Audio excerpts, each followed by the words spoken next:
So welcome to Strategic Planning for Small Business. And the reason that this is so important is because it's 2020. Pretty much everyone right now is in the thralls of strategic planning, literally from towns, municipalities, small businesses, nonprofits, social enterprises, you name it, people are planning right now. And so when we were looking out for resources, there wasn't any resources about strategic planning that would be easy for small businesses to do this themselves. So this is what we created. And we've now tested it with 50 different small businesses, nonprofits, and large associations to see whether or not it works, and it does. And so we're basically going to show this to you today. So these are the main components of a strategic plan, and we're going to see how they actually seamlessly work together. And so at the very end of a strategic plan, all the activities are natural, they make sense. It's not just shooting in the dark, it's not darts in the dark, it's actually choosing the right activities, focusing on them, so you're actually moving in the right direction of your vision. And so a big thing here is that a lot of people, they feel that running your own business is overwhelming. Like the vision that you create that we're going to talk about just feels overwhelming. Doing all the moving parts of your business feels overwhelming. And yet when you have your strategic activities and your work plan, all of a sudden it's not overwhelming. Myself, I actually have strategic plans, of course, for Small Business Solver, but for many of my clients. And what we're seeing is actually the work that we anticipated having done in March is already being done at the beginning of February, because the work plan just makes it so much easier for you to stay on top of the game and on top of things that matter. So within Small Business Solver, just showing you where this is located, it's under Small Business Training. There's an entire section called Strategic Planning for Small Business. Now I'm logged in at this point, but remember, Small Business Solver is pay what you can. So it is free using the coupon code Go Make a Difference. So you'd have access to all of the pieces that we're going to actually look at today. So let's get to it. So the very first part when you start with your strategic planning is the vision. So this is where you're going. We'd call it your big, hairy, audacious goal or your BHAG. Another way of framing this is really it's your 5-year plan. Where do you see your small business in 5 years? And the reason that we choose 5 years is 10 years seems way too far. I mean, we're a small business. We're moving super fast, very fast paced. And because of that, our vision, if it was 10 years, it would be so inaccurate and so unmotivating that it's actually not helpful. But if your vision's 3 or 5 years, all of a sudden, okay, where could I be? And let's work backwards from there. So here's an example of the worksheets or the put in practice worksheet that we have on Small Business Solver. It basically walks through year 1 to what's possible to what's impossible, or what feels that way to you as a small business owner. Then we go on year 3, what's possible and what's impossible. But this might start to becoming really, really inspirational. And then in year 5, again, we start with what's possible and then what's impossible. And this is where your thinking, your linear thinking and thinking in a row starts to get disrupted, because this practice of thinking possible and impossible starts really expanding what you're thinking, and it gets you outside of tactical thinking into more strategic thinking. So I'm going to give you an example of how going through this process has actually helped an organization. So we just helped to launch an organization called Your Rural Assistant. It's basically a matching program between underemployed individuals in rural and small towns, and we match them with small business owners in an urban setting. And we were trying to figure out, if things are moving forward with the social enterprise, what would be success. And so it was really, really hard to see how big this could be. And so that big, hairy, audacious goal was really tough to imagine. So we started with the possible. So if we could match 50 underemployed or unemployed people in small town with 50 entrepreneurs, that would be great. And you can see that when we went from possible to impossible, we just doubled it. So we were still thinking in a very linear way. But then when we went from possible to impossible in year 3, it started to change a bit. Maybe we're 200 matches within Ontario and Quebec. And all of a sudden, we're like, okay, maybe actually the impossible is 400 nationally. And maybe if that's true, we start getting government contracts on this. So it started to change the realm of how we're thinking. And then in year 5, we looked at, okay, if we were just doing the linear thinking, we would have just jumped to 500 per year nationally. Well, actually, when you start thinking about impossible, all of a sudden, we went beyond just merely a number, that we're actually building confidence to upgrade into higher skills and roles across all of the small towns. So if we're actually thinking in that way, how does that change all the activities that we're doing? So it was kind of a neat just to see how that happens and how we can often get stuck in the trenches and stuck on the possible. But really, when you're visioning, you're supposed to be thinking about what's impossible too. And this pattern helps to break out your patterns of thinking. So now that you have your vision statement, which is where you're heading, you then go back to what you have to do every single day in order for that vision to be achieved. So kind of what is rooting you every single day. So vision is where you're headed. Mission statement is what you are doing each and every day.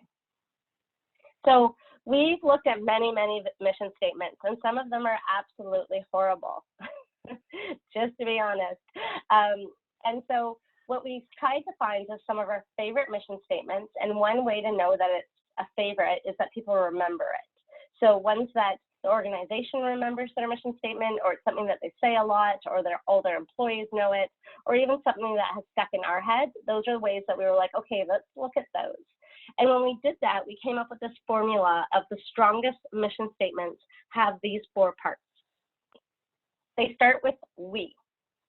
We is way more personal than our organization or something like and then name it. Let's really dig into we. Like, this is our thing. Like, we are a team.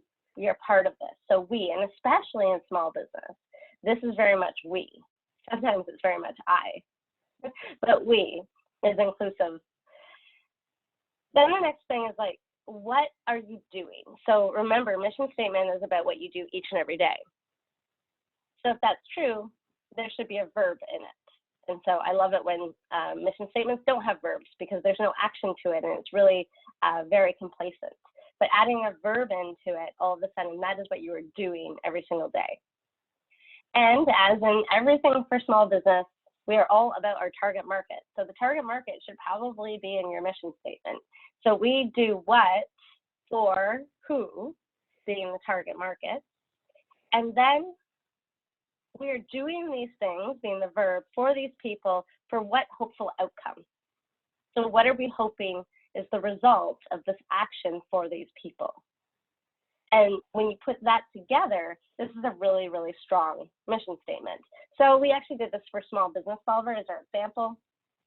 So we help, okay, it could have been a stronger verb, but it works. We help, and then small business owners who help themselves. So our target market is not every small business owner. It's not people who want to flounder. It's actually people who want to make better decisions and actually want to improve their skill set as small business owners. So we help small business owners who help themselves. And then the outcome is that they want them to make better business decisions throughout their startup journey.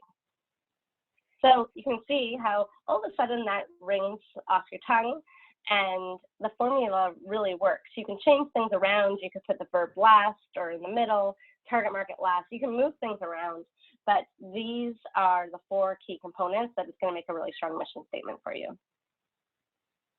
Okay, so now that you have your vision, you know where you're headed, you know what you're doing every single day, the next thing is SWOT. So this is your strengths, your weaknesses, and opportunities and threats. We have these binoculars here because really it's all about looking around you. So it's looking around your business, so the internal part, and looking externally. And so your SWOT is pretty straightforward, where it's your strength. So internally, what is great about your small business?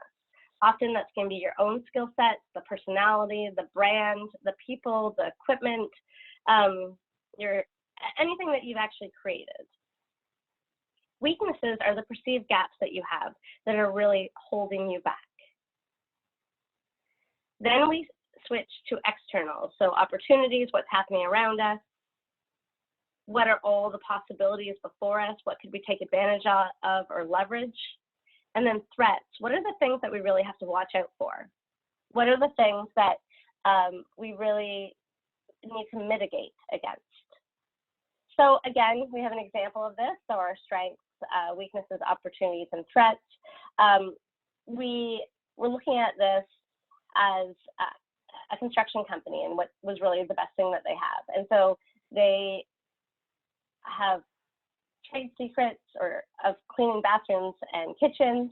They have great customer relationships, great screening and training program, but maybe they don't feel that they have management experience.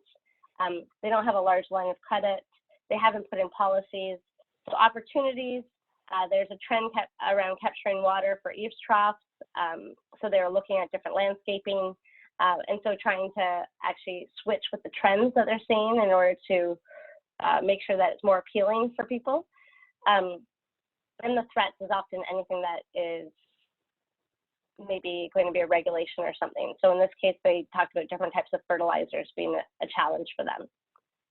So when we look at opportunities and threats, there's a little acronym that you can remember. It's called PEST-C. You're always looking for political changes, economic changes, social changes, technology changes, and the competition.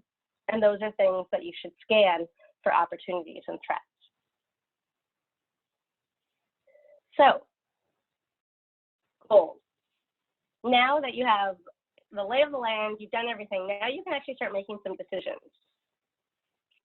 And all of our goals, whenever we're doing them, they should always be specific. So a specific number, measurable, which is a number, achievable, means that they're not so far out that you don't think that you can achieve them, because that's not motivating. They need to be realistic, so they don't have to be such easy goals that they're not challenging for you. And then you have to have a time constraint to them. When we're looking at our strategic goals and you've done your vision, mission, and your SWOT, what you should be looking at your business now is what are the critical success factors or critical areas of your business that need to be focused on, and then come up with a goal for each of them. So almost every single small business is going to have a revenue goal, so something to do with finance.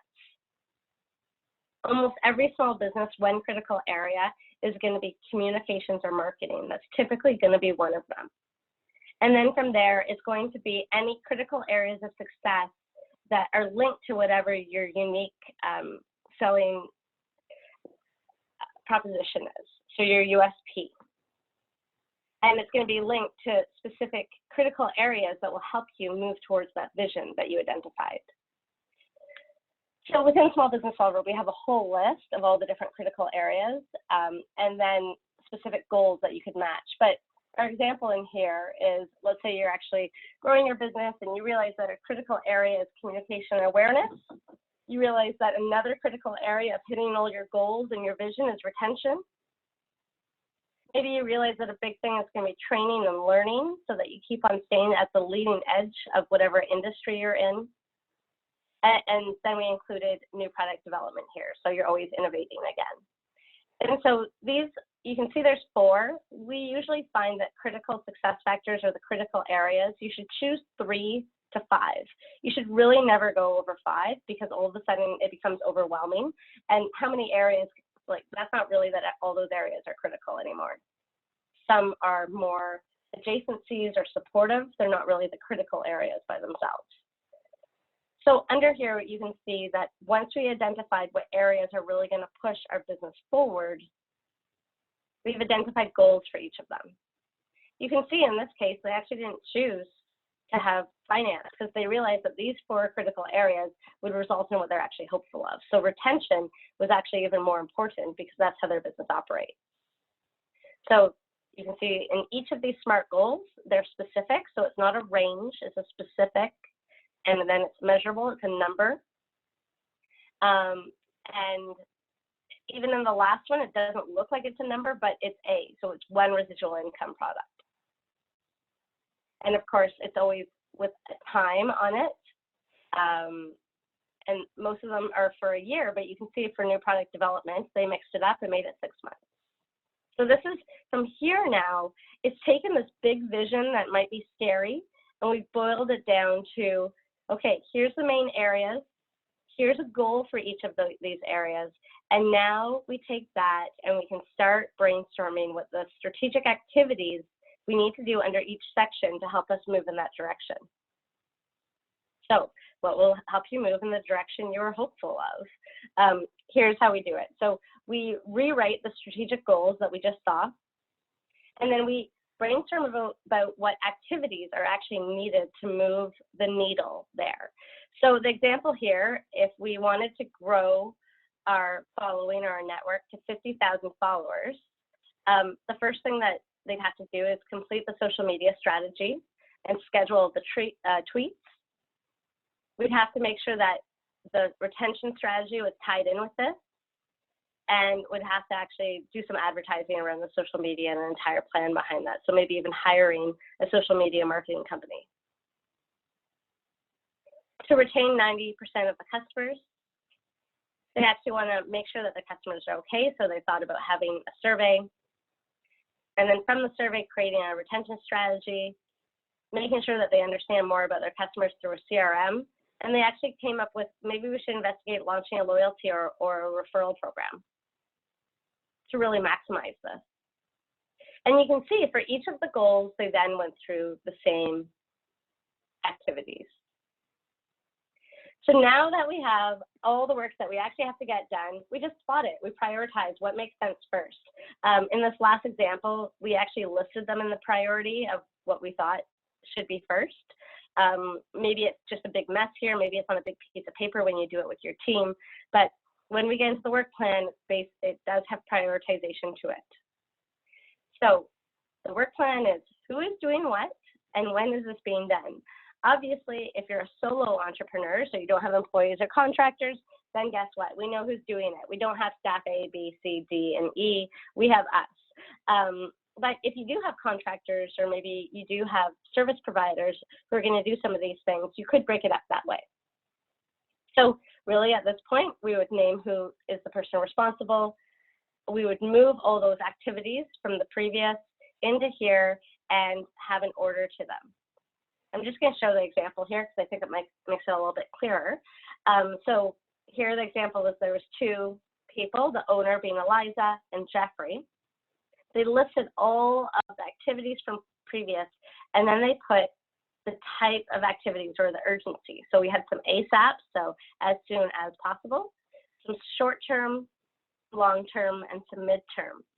And then within that, actually put a date behind it. And so when it's done, you could actually have this in a spreadsheet form or have it on a Word doc like what we provide on Small Business Solver.